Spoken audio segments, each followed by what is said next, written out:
someone asked me where the value is in an IoT business. So just give me a perspective about hardware versus software. We've heard how difficult it can be to produce a hardware business. So your personal perspectives, hardware, software, where's the value? Maybe I'll start with Andrew. I mean, just on the difficulty, coming from a software background, we can iterate and change things overnight or in a day. I mean, hardware, it's 6 weeks to a month to get a change made. It's 2 or 3 months to. Yeah, I don't need. Is it working? Yeah, perfect. Sorry, it's we can be 2-3 months to turn a prototype around and then get it out into the field and then see how that behaves, and so just massively different time scale. Okay, we'll run through this way. So Kelly, what's your perspective? I think there's a lot of value in the software. From our point of view, our skill set is in the hardware, and that's where we can bring the value. So for us, we acknowledge that probably more value is in the software, but if we can prevent those mistakes from happening the first time, then that's where we're creating value. How far through that hardware value chain do you go? I mean, are you all the way to the shipment out of the factory in China? Yeah. Right. Okay. Custom hardware, commercial hardware. Yeah. Right, and a huge volume too? Absolutely, yeah. No need to redesign ever. Okay, so you must have some pretty good suppliers that you work with. Yep. Okay. Is that the secret sauce? Is that why some you're of them quiet? are in the room? Okay, right, cool. But is that part of your secret sauce, like to work with those suppliers and get them producing quality and scale? Yeah, absolutely. Okay. Lincoln? I think the most value is probably in the software, where you've got an opportunity to integrate a number of platforms together quite easily, amplify a lot of that value.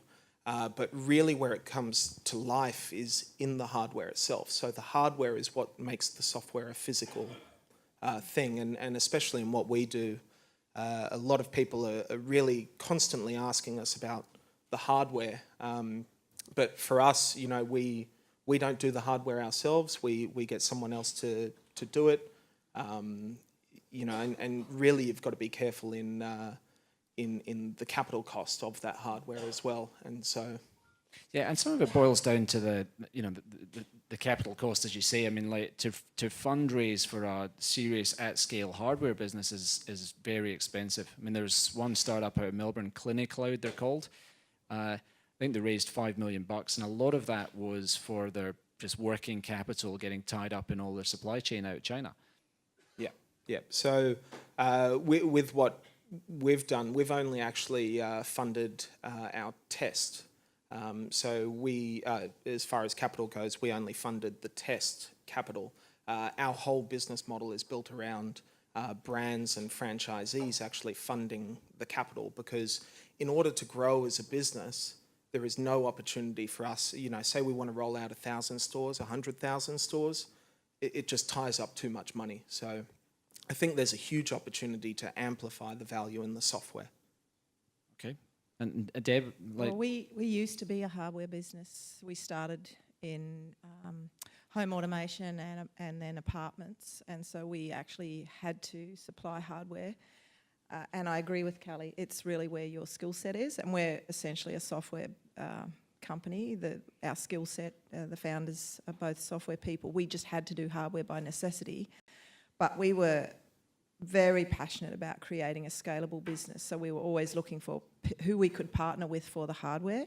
That, to a large extent, by the whole Internet of Things has been taken away from us, because people are now developing the things, so we don't have to worry about those things. And has the way you've pitched your business changed as you've absolutely migrated away from that? We are just software as a service. So if you look at the early jobs that we did in apartments, we were selling touchscreens and the implementation and the software and the ongoing SaaS. Now we would only sell the SaaS. Right. So yeah, absolutely. But none of this would be possible without the hardware. So we need the hardware, all of those things. But if you are in the business of developing hardware and you're small, you have to think beyond developing the thing, because you've got to distribute it. Then you've got to think about what happens when it breaks. What's the RMA process? What's the warranty?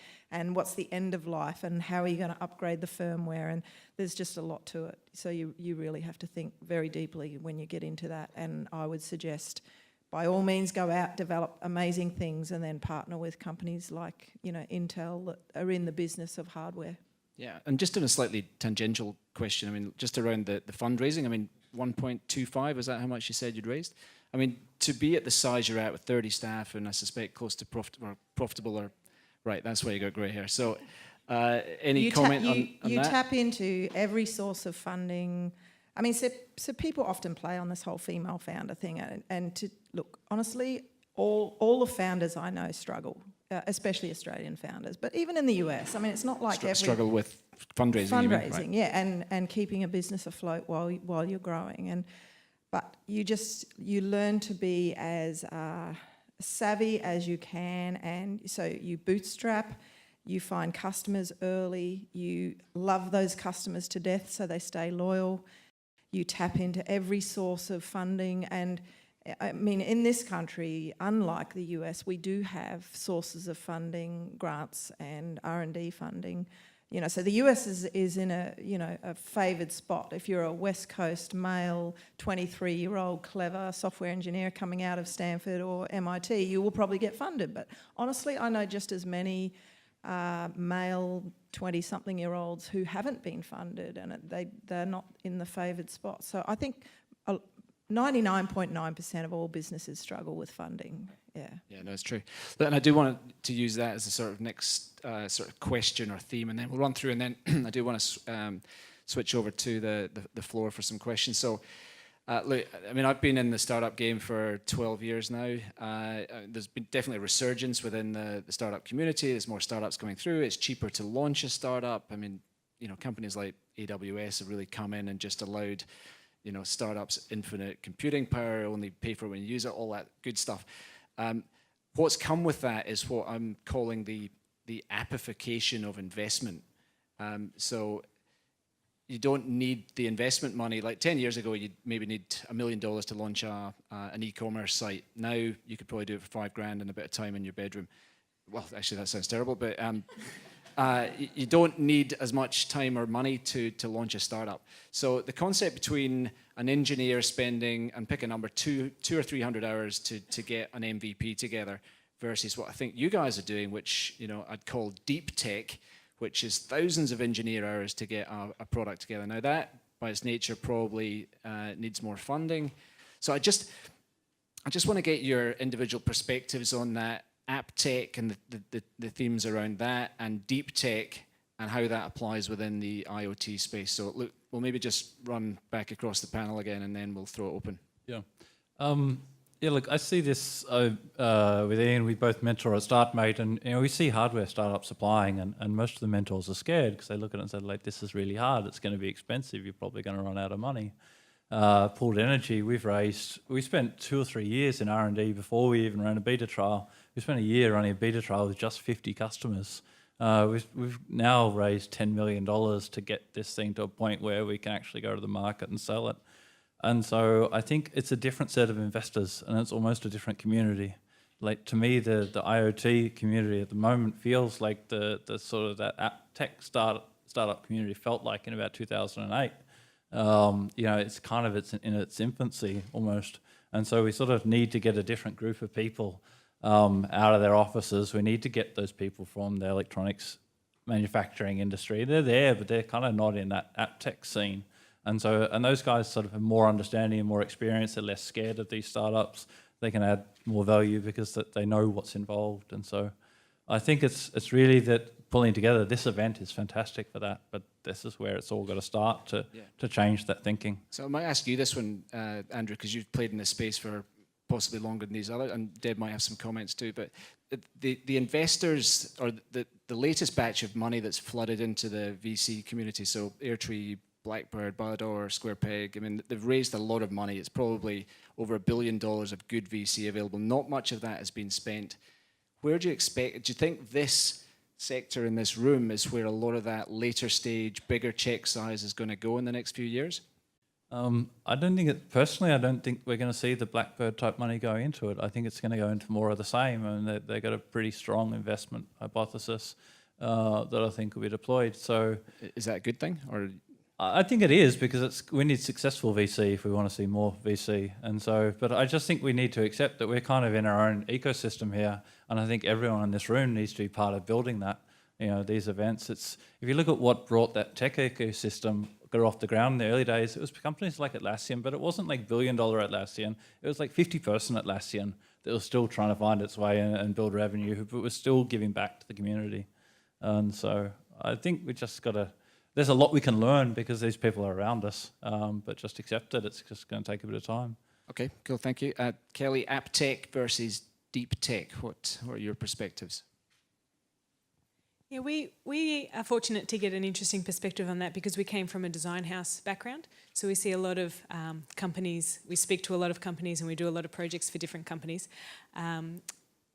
Some, as you say, 1,000 hours in their bedroom or 100 hours in their bedroom. And we had that opportunity when we were going to develop the compiler. Did we go down the route of a vertical or do we develop a compiler? And what we came to was that the race was so quick for the verticals. If we could create a platform that would enable those app techs to really launch themselves very, very quickly, that's where we thought we could provide the most value. Okay, cool. Lincoln, your perspective in this one? Yeah, I think it sort of boils down to the risk profile somewhat, but from my experience in deep tech, I'd say it all comes down to execution. Really, the companies are presenting a business model with forecasts on sales, forecasts on we need to do this, we need to develop that, we need to do this and that. And it really just boils down to execution for the sales to really continue to float the company into the future. In the app tech space, I think it's a little more, I'm going to say, gamble, for lack of a better term, but perhaps a higher risk profile with lower initial investment, looking for a greater reward. I think it really boils down to the idea that a person has and the vision and the passion of that individual that those people are actually investing in. Okay, so Deb, last one here, and then we'll throw it open. So, the best way to fund your business is to sell product at margin that lots of people want. You're maybe... So, I have very strong opinions, which I'm well known for talking about. And so VCs invest in herds. They go around and they invest in the thing that their mate was successful in. So whatever is the flavour of the month is what they're investing in. So for the last 3 to 4 years, what we've seen them investing in is B2C. They have not invested in anything around hardware. They've not invested anything in the enterprise space. And until recently, they haven't looked at IoT. But of course, now IoT has become one of the flavours. I haven't seen very many of the VCs investing yet in IoT, but they're all looking at it. So that's one thing. On the MVP versus deep tech, you would not sell to our customers with an MVP. We're selling to the enterprise. They don't buy something that's minimal viable product.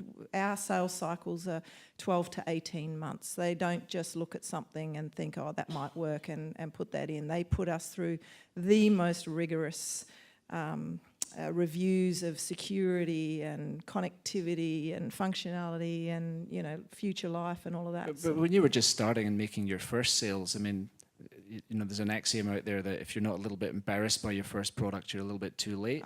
Your product is not where it is now in the early days. Yeah, but it still wasn't an MVP. An MVP is where a couple of software people can go write something and launch it and get, 3,000 or 5,000 users per week online. And that's the kind of stuff that, Blackbird admittedly, by its own admission is investing in. Okay, shall we throw it to the floor? There's a few questions coming in that I know about, so one everyone's asked. Is this a voted up one? Yep. It's from a dude called Mark Pesky. Is he allowed to ask questions? Why don't we have a hardware accelerator in Australia? We clearly need one. What will it take to make that happen?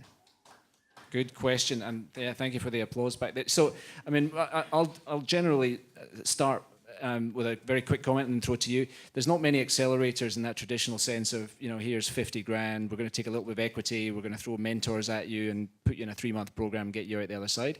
You kind of got StartMate, Muradi, Angel Cube, and there'll be some others that will get upset if I don't mention them. But there's not many, especially when you compare it to the States. So, Andrew, I know you've been a StartMate, involved with them with me for ever since the start, 5 or 6 years. Hardware accelerator, what do you think? I don't know, but my experience is in the US, in China. Like, there's not many of them there either. They do exist. We don't have one, but as a ratio to the number of AppTech incubators, it's small. So that's not really surprising. Will we see one here in the next 6 months? I'd be surprised if we don't. 6 months, you say? You reckon? I think we'll see one soon. Interesting. Kelly? Yeah, we definitely think that we need one. I think it'd be terrific. Okay, you're going to put some money up and start one? Well, why not? It's not a bad idea for you guys. That's exactly right, yeah. Maybe Cisco can help. Yeah, where Cisco? Yeah. All right, come on. We'll get you down here with a checkbook at the end.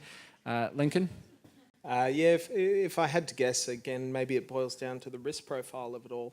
It's very hard to conceptualize a piece of hardware, and there's already pieces of hardware that do things day to day, and maybe just it's more hard to conceptualize, but I have to concur with what you've said. Yeah. Do you think you would have benefited from you didn't go through an accelerator, did you? No, we Do you think didn't, you would have no. benefited from that? Potentially, yes, especially in the mentoring space, I think. Yeah, I mean, the real value in an accelerator is not the money. I mean, it's Yeah. kind of irrelevant, but it's the mentor network. So you look at why StartMate's been so successful, it's really been because of Andrew. Deb?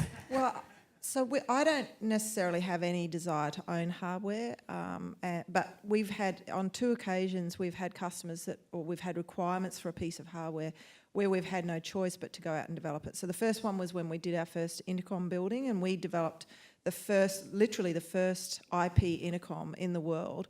And of course, all of the door stations for all of the intercoms in the world were 2-wired intercoms, and we needed to have something that would work with a VoIP client on it. So we actually had to develop a touchscreen IP intercom. Honestly, I think we spent $200,000 in industrial design. I think we've sold 7. So you can imagine how much of a roaring success that is. But if you look at the number of apartments that are built worldwide, that does have an applicable market. So it would be great to go into collaboration with hardware people to have that kind of equipment built for the market. And then the other one was sensors for measuring,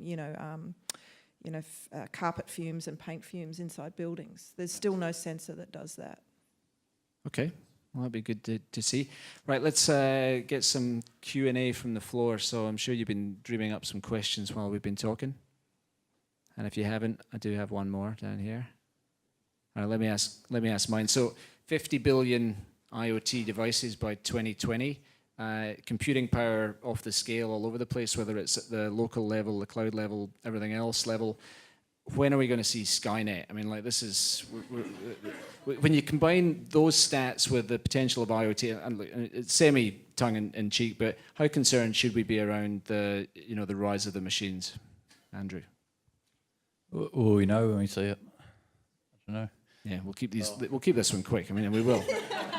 I think the thing I heard is it's okay to have them, just don't let them replicate. Kelly, are you seeing anything around this? No. Right, good. Okay, so you see, if you don't ask questions, you get bad ones like that. Here's one. Thank you. Just shout.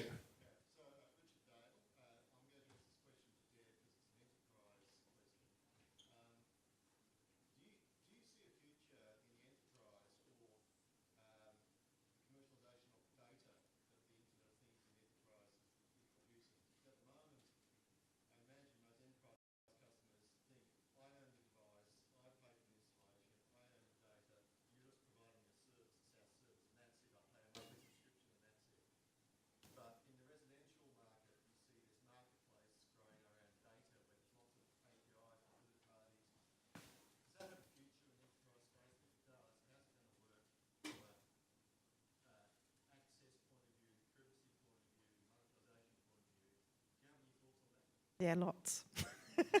You knew that.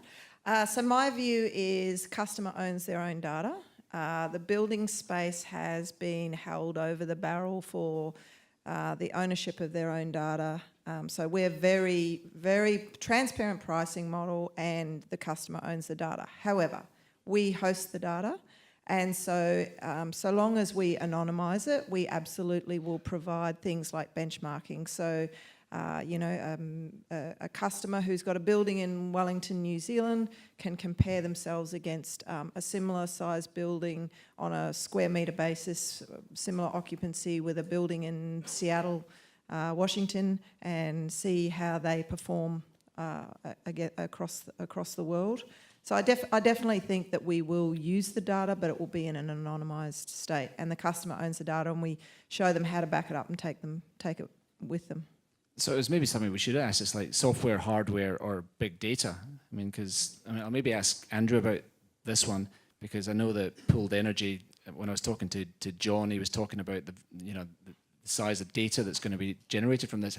What value is in that data, and will these companies end up being valuable because of the way they have data and analyse it? Yeah, and I agree with Deb. I think this data will all be monetised, but only in an anonymised sense. But that really doesn't degrade it for the most part. Pooled energy, there's going to be an enormously valuable data set. We're going to have more insights into how swimming pools behave than I think anyone else in Australia once we get penetration. And I mean, a simple example of this, another startup involved in with you would know is Built With. And I mean, this is all we do, is we just look at what all the companies are using their technology on, and we monetize it. That's the whole company. I mean, we take this data, without their choice, but so I think it's already happening on a very large scale, and perhaps larger than most people realise it, because these are just commercial products being sold. Kelly, Lincoln, any comments on data, either of you? Yeah, I just think we're yet to see the correlations between the data as well, and what that can lead to. I mean, your swimming pool information might link in with the pill that you swallow, and we might, see that people who have pools are less likely to be on antidepressants. We don't know the correlations that are going to come from the data, and I think there could be a lot of social implications from that. Okay. I think the one other thing is, if you take the value of this data, you have no idea where the companies that will be disrupted by this data have no idea about it. So if you look at the amount of information that's coming out of cars, and you think about the insurance companies and how much money some of the car manufacturers have, and I mean, I think one of the cars coming out of Europe has 5 SIM chips in it, so they're sending data to the cloud all of the time. If those car companies decide to get into the business of insurance, they know who the best drivers are. They know the ones that don't drive very often. You can't tell me they won't insure the best and the least expensive 25% of the market and leave the other 75% to the insurance companies. So yeah, there will definitely be value in the data that we can't even conceive that here today, but absolutely. Maybe one of those SIM cards will hoover up the emissions data from Volkswagens.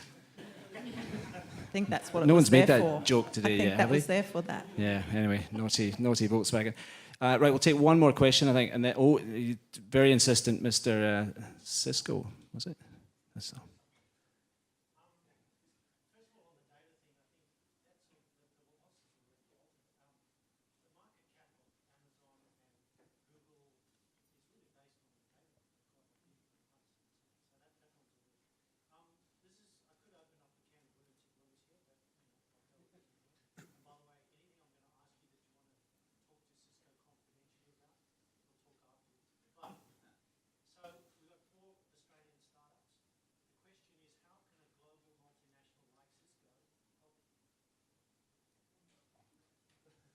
Kelly.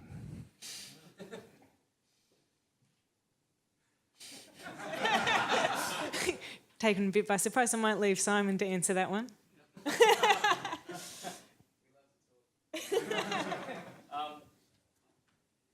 Okay. Well, in the interest of time, maybe we'll take that one offline. I mean, that's and fund an accelerator is what I think Kelly said earlier. Andrew? I don't think. I mean, the corporates are well known for having a bit of trouble with the innovation side, and so I mean, as they're already doing, it's just fund smaller teams to allow them to do it. An incubator, I think, is probably the single biggest thing they could do. How many buildings have you got? I bet you don't know.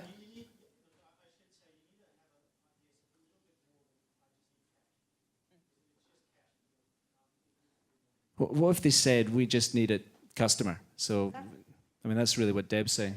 And I've certainly seen that with, you know, one of the nice things at AWS is we deal with startups, but also big companies. So we're trying more sensibly to link the two. And I think that's really what the best thing for startups is, to get customers. Yep.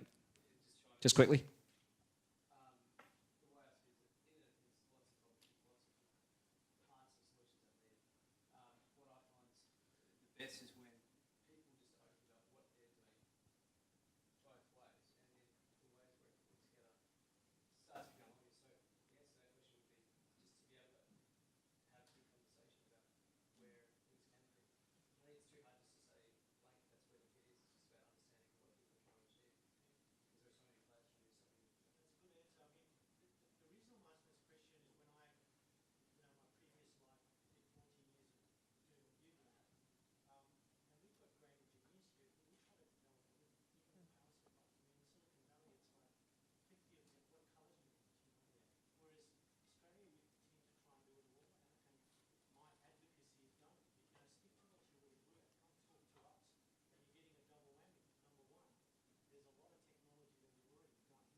Okay. Lincoln, you got anything that you'd like from Cisco? Yeah. I think the biggest issue is actually an information gap. I think these large enterprises are extremely siloed, and whenever I've looked for information, it's generally come through a relationship. Generating a relationship with the right person at an enterprise is extremely valuable, but it's so incredibly difficult to do. So getting the right information and actually having a platform for us to be heard, and to come to a solution is really the key. Look, I love the fact you asked that question, so I think that was a terrific thing to do, so thank you. That's it. I'm going to stick to time and get some brownie points from Mark. So Deb, Lincoln, Andrew, Kelly, thank you so much. That was great.